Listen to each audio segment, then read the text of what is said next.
कर्म में कई चीज़ें आती हैं जो यहाँ पे जो अभी हम आपको समझाएंगे। क्रियमान कर्म, संचित कर्म, प्रारब्ध कर्म, अकर्म और विकर्म। क्रियमान कर्म क्या होता है कि जो हम रूटीन लाइफ में डेली करते रहते हैं वो क्रियमान कर्म कहलाते हैं, जो रोज करते हैं। संचित कर्म क्या है कि जिन कर्मों के फल हमें इस जन्म में नहीं मिल पाते वो हमारे कर्मों में जाके संचित हो जाते हैं। जैसे कई बार क्या होता है, आप बैंक में भी पैसा जमा करते हो ना, तो बैंक में जो पैसा जमा करते हो वो आपकी सेविंग, जब आपको ज़रूरत होगी तो आप निकाल लोगे।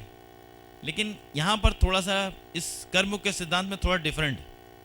यहाँ पर कर्म करते समय आपको स्वतंत्रता मिली हुई है, लेकिन फिर कर्म के बाद जो फल है उसमें स्वतंत्रता नहीं है। यहाँ कर्म करने में आपको स्वतंत्रता है, जैसे चाहो वैसे कर्म करो, लेकिन फिर फल में स्वतंत्रता नहीं है। परिस्थितियां जब आपके सामने आती हैं तो वो आपके कर्म के अनुसार आती हैं। तो कर्म करने में जो आपको स्वतंत्रता मिली हुई है तो फल कर्म के अनुसार है। अगर आपका कर्म सकाम भाव से प्रेरित होगा और उसका फल अगर इस जन्म में नहीं मिल पाया तो वो डेफिनेटली 100% संचित कर्म में जाएगा। हो सकता है इस जन्म में परिस्थितियां ना हो, आप अच्छा भाग्य लेके आए हो, अच्छा नसीब लेके आए हो, जो भी, तो हो सकता है इस जन्म में सिचुएशंस ऐसी नहीं है जो आपके खराब कर्मों का फल दे सकें अगर अच्छा भाग लेके आए हो। और कई बार खराब भाग्य लेके आए होते हैं तो आप अच्छे कर्म करते हो तो भी सिचुएशन ऐसी नहीं है कि आपके अच्छे कर्मों का फल इस जन्म में मिल सके। कई बार व्यक्ति कहते हैं हम तो बहुत अच्छे काम कर रहे हैं, बहुत सेवा के काम कर रहे हैं, इतना दान पुण्य कर रहे हैं, तो भी हमारे जीवन में कष्ट ही कष्ट क्यों है? इन सभी प्रश्नों के जवाब कर्म के ज्ञान में है। तो संचित कर्मों का मतलब है कि जो जिन कर्मों के फल इस जन्म में हमें नहीं मिलते वो संचित में चले जाते हैं, और संचित कर्मों से ही प्रारब्ध बनता है। प्रारब्ध का मतलब है हम जो जीवन या हम जो जन्म लेते हैं तो संचित कर्मों में से कुछ कर्म निकल कर हमारे प्रारब्ध या भाग्य का निर्माण करते हैं। संचित कर्मों में से कुछ कर्म निकलकर हमारे प्रारब्ध या भाग्य का निर्माण करते हैं। यानी कोई बच्चा अमीर घर में क्यों पैदा होता है, कोई गरीब घर में क्यों पैदा होता है, कोई बचपन से अपाहिज क्यों होता है, कोई बहुत इंटेलिजेंट क्यों होता है, कोई के पास बचपन से ही सब सुख सुविधाएं, किसी के पास कुछ नहीं है।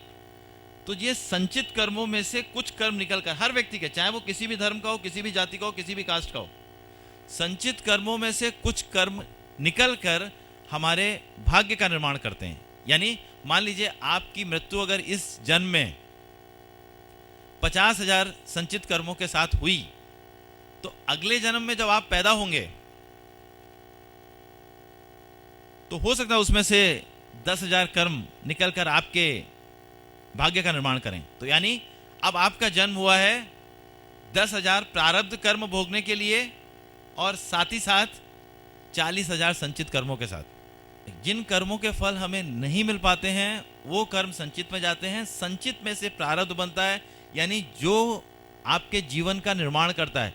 यानी हर कोई जो जन्म लेता है वो संचित कर्मों में से कुछ कर्म निकलकर आपके प्रारब्ध कर्म करते हैं। वो हो सकता है 50% 50 अच्छे हों, 50 खराब हो सकता है 30% अच्छे हों, 70% खराब हो सकता है सिर्फ 10% अच्छे हों, 90% खराब हो।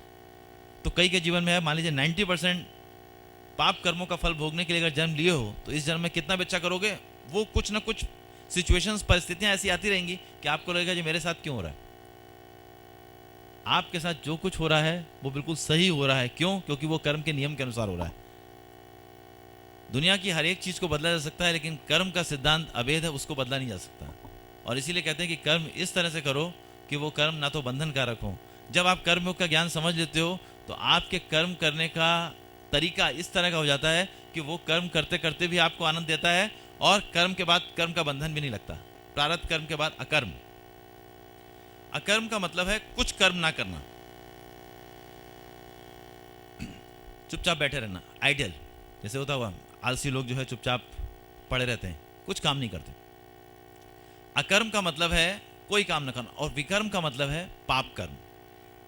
अब देखिए विकर्म यहां पर समझने वाली बात यह है कि आप जो कुछ भी जानबूझकर किसी को दुख देने का काम करते हो वही विकर्म बनता है। आपके किसी कार्य से किसी को दुख पहुंचा वो विकर्म नहीं है। आपका मन जानता है कि आप किसी को दुख देने की भावना से कर्म कर रहे हो या नहीं। अगर आपकी भावना किसी को दुख देने की नहीं लेकिन फिर भी अगर उसको दुख पहुंचा तो वो आपका विकर्म नहीं है। बच्चों के लिए भी ये चीज शामिल है। बच्चे अगर किसी को जानबूझकर चोट पहुंचाने की कोशिश करते हैं, जानबूझ के किसी को कुछ मोटिव के साथ मारने की कोशिश करते हैं, तभी उनका वो विकर्म बनता है, नहीं तो वो विकर्म नहीं किसी का भी। आपने कोई काम ऐसा नहीं किया, किसी को दुख देने की भावना नहीं है, लेकिन तो भी दूसरे को दुख पहुंचा, तो वो आपका पाप कर्म नहीं बनेगा। लेकिन आपकी भावना दुख पहुंचाने की है, तो आपका वो विकर्म बन जाएगा। भले उसको दुख पहुंचाए ना पहुंचाओ, भावना आपकी दुख पहुंचाने की है और आपने कार्य भी किया। हमने बताया था ना, विचार को जब शरीर मन और बुद्धि का जब सहारा मिलता है, जो मैंने पहले बताया, तब वो कर्म बनता है। सिर्फ विचार आया, कर्म नहीं है। अभी विचार आया, इसका मतलब बीज है।